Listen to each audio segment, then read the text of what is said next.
Bismillahirrahmanirrahim. Assalamualaikum warahmatullahi wabarakatuh. Alhamdulillahirabbil alamin wassalatu wassalamu ala asyrafil anbiya'i wal mursalin nabiyina Muhammadin wa ala alihi washabihi ajmain. Puji syukur kehadirat Allah Subhanahu wa taala. Salawat beserta salam untuk nabi kita yang mulia Muhammad sallallahu alaihi wasallam beserta keluarga, para sahabat, tabi'in dan orang-orang yang mengikuti sunnah Rasulullah sallallahu alaihi wasallam di dalam kehidupan ini. Pada pagi hari yang berbahagia ini, saya akan menceritakan sedikit tentang bagaimana para remaja dan pemuda zaman dulu di dalam beribadah dan menuntut ilmu dan dalam membela agama ini. Mudah-mudahan kisah-kisah para pemuda yang saya ceritakan ini dapat menjadi pembangkit gairah dan semangat kita di dalam beribadah, di dalam menuntut ilmu, di dalam membela agama kita yang mulia ini. Yang pertama, Allah Subhanahu wa taala berfirman mengenai nabinya yang mulia Yahya bin Zakaria. Kata Allah Subhanahu wa taala, "Ya Yahya, khudzil kitaba biquwwah wa atainahul hukma sabiyya." Yang artinya adalah, wahai Yahya, ambillah kitab ini dengan kuat. Wa atainahul hukma sabiyya, dan kami berikan dia hukum dalam keadaan ia masih kecil. Yang dimaksud dengan hukum yang Allah berikan kepada Yahya bin Zakaria adalah an-nubuwah war risalah, di mana Allah Subhanahu wa taala mengangkat Yahya bin Zakaria sebagai seorang nabi di saat ia masih berusia muda. Diceritakan dalam beberapa buku tafsir mengenai Yahya bin Zakaria ini bahwa pada suatu hari teman-temannya mengajaknya untuk bermain. Lalu Yahya bin Zakaria menolak ajakan teman-temannya itu dan ia mengatakan kepada mereka, "Ma li hadza khuluqna." Kita tidak diciptakan untuk hal ini, untuk bermain-main, bersenda gurau, bercanda. Akan tetapi kita diciptakan adalah untuk beribadah kepada Allah Subhanahu wa taala. Kita hidup di atas muka dunia ini adalah untuk mengabdi sebaik-baiknya kepada Allah Subhanahu wa taala. Ia masih muda tetapi ia sudah menyadari akan tugas dan kewajibannya serta misinya di dalam dunia ini, yakni beribadah kepada Allah Subhanahu wa taala sepanjang kehidupannya. Kemudian kalau kita lihat anak-anak muda di kalangan para sahabat ridwanullah ta'ala alaihim, maka kita akan mendapatkan kisah-kisah yang sangat menakjubkan, yang begitu mengagumkan kita semua. Di antaranya adalah kisah sahabat yang mulia Abu Ali bin Abi Thalib radhiyallahu ta'ala anhu. Ali bin Abi Thalib merupakan orang yang pertama kali masuk Islam dari kalangan remaja, dari kalangan anak-anak. Dia merupakan orang yang pertama kali masuk Islam bersama Rasulullah sallallahu alaihi wasallam. Ia menyatakan beriman dengan Rasulullah sallallahu alaihi wasallam di saat para kufaru Quraisy, di saat orang-orang kafir dari kalangan Quraisy begitu keras menentang dakwah Rasulullah sallallahu alaihi wasallam, mengejek, mencaci, menghina, merendahkan, bahkan menyakiti Rasulullah sallallahu alaihi wasallam. Tetapi seorang remaja yang bernama Ali bin Abi Thalib, dia dengan tegas menyatakan bahwa ia merupakan seorang muslim yang beriman kepada Rasulullah sallallahu alaihi wasallam. Ali bin Abi Thalib ini masuk Islam dalam usia 10 tahun dan ia merupakan orang yang pertama kali ikut mengerjakan salat bersama Rasulullah sallallahu alaihi wasallam. Dan ia merupakan seseorang yang diasuh oleh Rasulullah sallallahu alaihi wasallam di waktu dia kecil, sehingga dia begitu merasakan kuatnya pengaruh pendidikan Rasulullah sallallahu alaihi wasallam dalam kehidupannya. Sepanjang kehidupannya Ali merupakan seorang pembela Islam yang luar biasa perjuangannya untuk menegakkan agama ini. Bukankah dia pantas untuk kita jadikan sebagai teladan, sebagai qudwah hasanah dalam kehidupan kita ini, di dalam semangat keimanan, juga dalam semangat membela agama kita yang mulia ini. Kemudian kalau kita lihat lagi sahabat yang lain yang merupakan sigharus sahabat-sahabat kecil dari kalangan pemuda, kita dapati misalnya Ibnu Abbas, Abdullah bin Abbas radhiyallahu taala anhu. Dia pernah menginap di rumah bibinya Maimunah radhiyallahu taala anha yang merupakan istri Rasulullah sallallahu alaihi wasallam. Maimunah merupakan bibinya Abdullah bin Abbas sekaligus merupakan istri Rasulullah sallallahu alaihi wasallam. Pada suatu malam ia menginap di rumah Rasulullah sallallahu alaihi wasallam. Setelah ia tertidur, Rasulullah sallallahu alaihi wasallam kemudian mengerjakan salat malam, qiyamul lail. Ketika Ibnu Abbas terbangun, ia ikut mengerjakan salat bersama Rasulullah SAW. Umurnya masih sangat muda. Tetapi ketika dia melihat Rasulullah SAW mengerjakan salat di tengah malam, dia ikut bangun, kemudian ikut mengerjakan salat bersama Rasulullah SAW. Bukan sebentar, tapi begitu lama. Diriwayatkan bahawa Rasulullah SAW dalam salat malam tersebut membaca surat-surat yang panjang, Al-Baqarah, An-Nisa, Ali Imran, kira-kira 5,5 juz. Dan Abdullah bin Abbas berdiri di samping Rasulullah SAW, salat bersama Rasulullah SAW. Dia betah berlama-lama bersama Rasulullah SAW. Dia tidak tidur, dia tidak meninggalkan Rasulullah sebagaimana kebanyakan anak-anak yang kita lihat pada hari ini. Mereka yang bermain-main di saat imam sedang salat, di saat imam sedang tilawah Al-Quran dan seterusnya. Tetapi Abdullah bin Abbas tidak demikian. Dalam salat tersebut dia berdiri di samping kiri Rasulullah SAW. Lalu Rasulullah memegangnya dan meletakkannya di samping kanannya. Ini menunjukkan bagaimana semangat mereka yang sangat luar biasa di dalam beribadah kepada Allah Subhanahu wa taala. Ibnu Abbas juga adalah seorang sahabat yang sangat tinggi semangatnya di dalam menuntut ilmu ini. Tatkala Rasulullah SAW meninggal dunia, umurnya belum lagi 10 tahun, tetapi semangatnya luar biasa. Dia katakan kepada teman-temannya yang masih sangat-sangat muda, kata dia, ayo kita pergi ke rumah sahabat-sahabat Al-Ansar untuk menuntut ilmu kepada mereka. Rasulullah SAW sekarang telah meninggal, ayo kita menjadi penerus Rasulullah. Demikian kata Ibnu Abbas. Lalu para sahabatnya mengatakan, wahai Ibnu Abbas, orang-orang belum membutuhkan ilmu engkau. Akan tetapi Ibnu Abbas mengabaikan ucapan temannya itu. Dia pergi ke rumah sahabat-sahabat terkemuka dari kalangan Ansar, dari kalangan Muhajirin untuk menuntut ilmu dari mereka. Ketika dia ditanya, wahai Ibnu Abbas, bagaimana engkau bisa menjadi seorang alim di saat umur engkau masih muda? Apa kata beliau? Beliau mengatakan, saya mendapatkan ilmu ini dengan lisan yang selalu bertanya dan dengan hati yang selalu berpikir. Bilisanin aqulin wa qalbin sa'ul, dan dengan hati yang selalu memikirkan ilmu tersebut. Kita bagaimana melihat semangat beliau dalam menuntut ilmu. Bahkan dia datang ke rumah sahabat Al-Ansar ketika tengah hari. Sahabat Ansar tersebut sedang qailulah, sedang tidur siang, sedang beristirahat siang. Ibnu Abbas tidak membangunkannya, akan tetapi beliau menunggu di depan pintu rumah sahabat tersebut sampai wajahnya kena debu, dan beliau tetap bersabar menunggu sahabat tersebut keluar rumah untuk menanyakan tentang ilmu. Begitulah semangat yang luar biasa dari seorang sahabat yang bernama Abdullah bin Abbas, hingga beliau menjadi seorang alim besar di kalangan umat ini. Di samping semangatnya yang sangat tinggi dalam menuntut ilmu, beliau berhasil menuntut ilmu juga karena Rasulullah SAW pernah mendoakannya. Di antara doa yang dikhususkan oleh Rasulullah SAW untuk Ibnu Abbas adalah doa beliau, Allahumma faqihu fid din wa alimhu ta'wil. Ya Allah, jadikanlah Ibnu Abbas ini sebagai orang yang paham dalam agama dan ajarkanlah kepadanya ta'wil, yaitu tafsir Al-Quranul Karim. Beliau menjadi seorang ahli tafsir di kalangan umat ini, hibrul ummah, tintanya umat ini, gudang ilmunya umat ini. Kemudian kalau kita lihat sahabat yang lain, kita bisa melihat pada diri Sa'ad ibn Abi Waqqas. Beliau adalah seorang yang sangat masih muda di saat beliau masuk Islam. Beliau menceritakan bahwa kata beliau, ikut dalam perang Badar, dan saat itu belum lagi ada sehelai rambut pun yang tumbuh di wajahku, kata beliau. Artinya masih sangat muda, mungkin usia 13 tahun, 14 tahun. Tetapi beliau begitu semangat membela agama ini.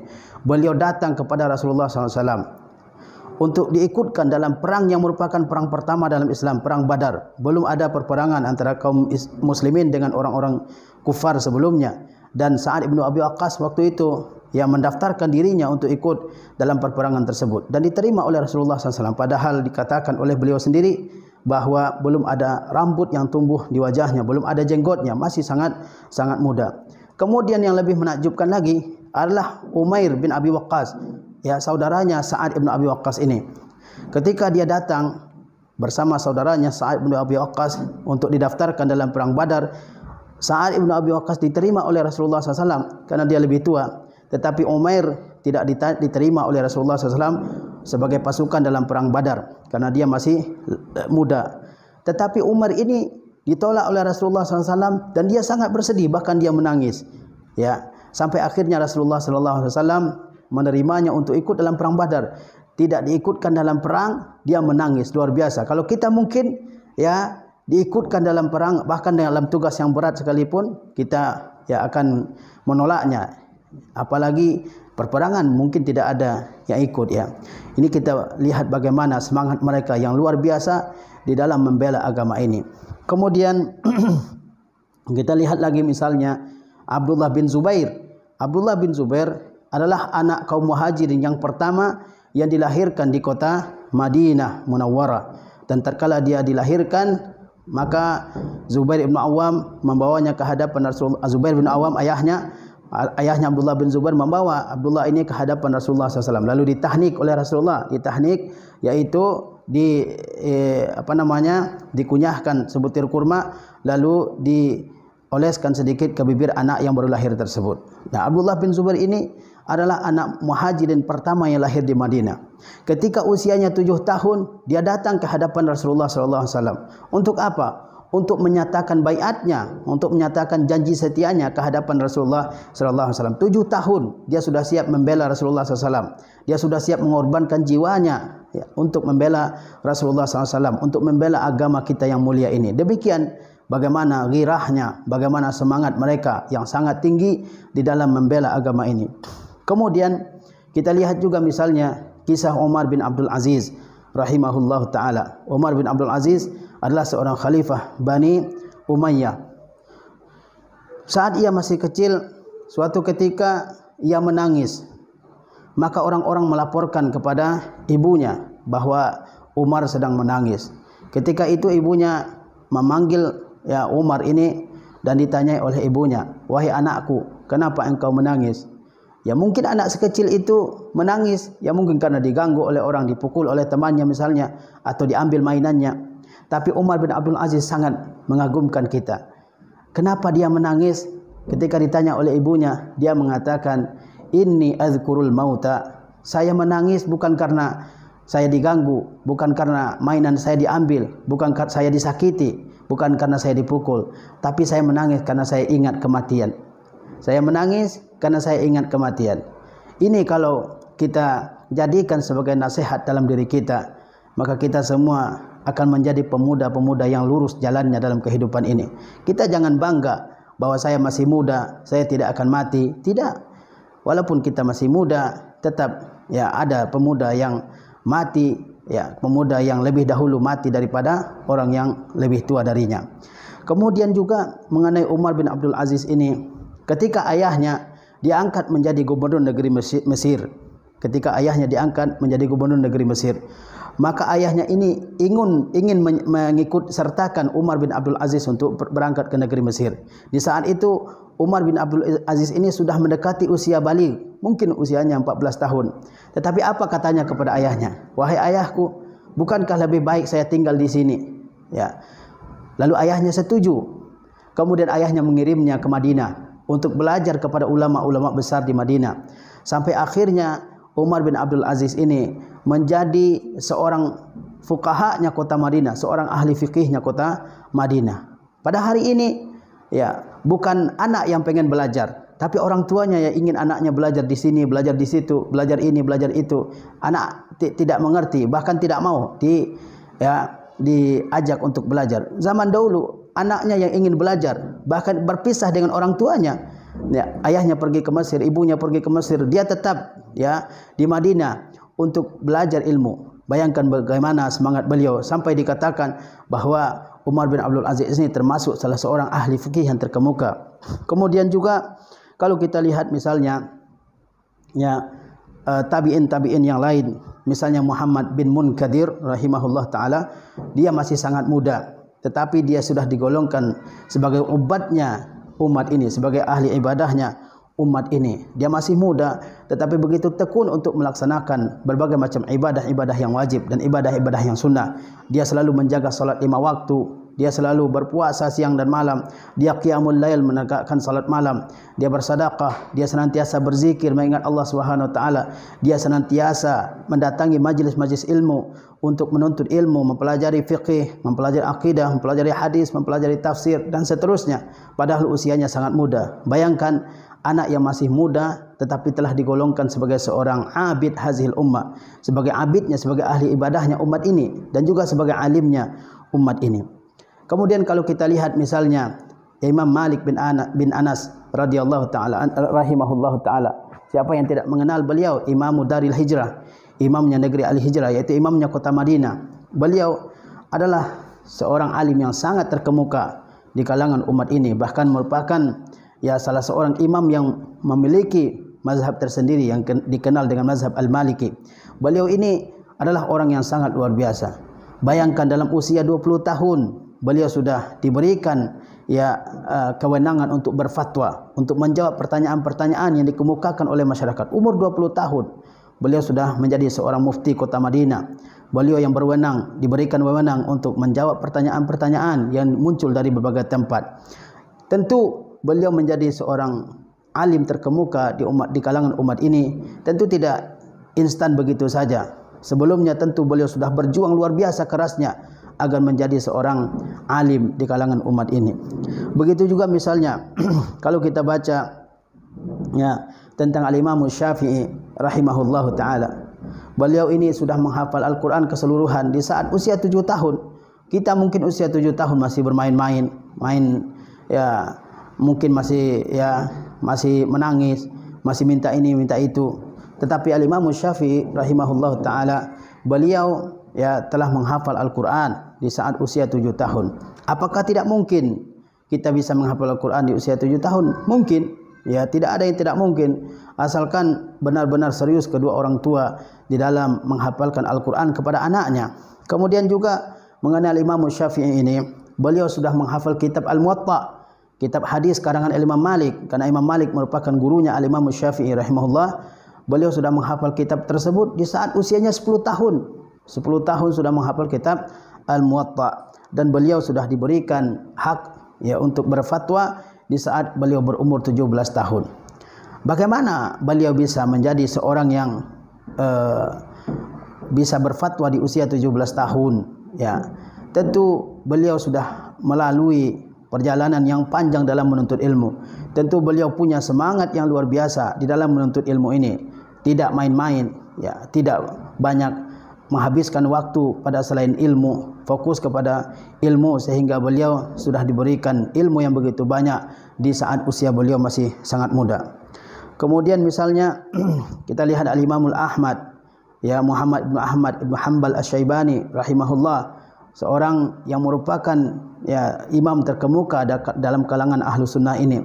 Beliau begitu tekun menuntut ilmu, begitu semangat dalam menuntut ilmu ini, dan juga dalam beribadah. Diriwayatkan dari Imam Ahmad ini bahwa beliau senantiasa menjaga salat malamnya. Beliau senantiasa menjaga qiyamul lail setiap malam. Bahkan di saat malam yang sangat dingin, beliau tetap bangun untuk mengerjakan salat malam ini.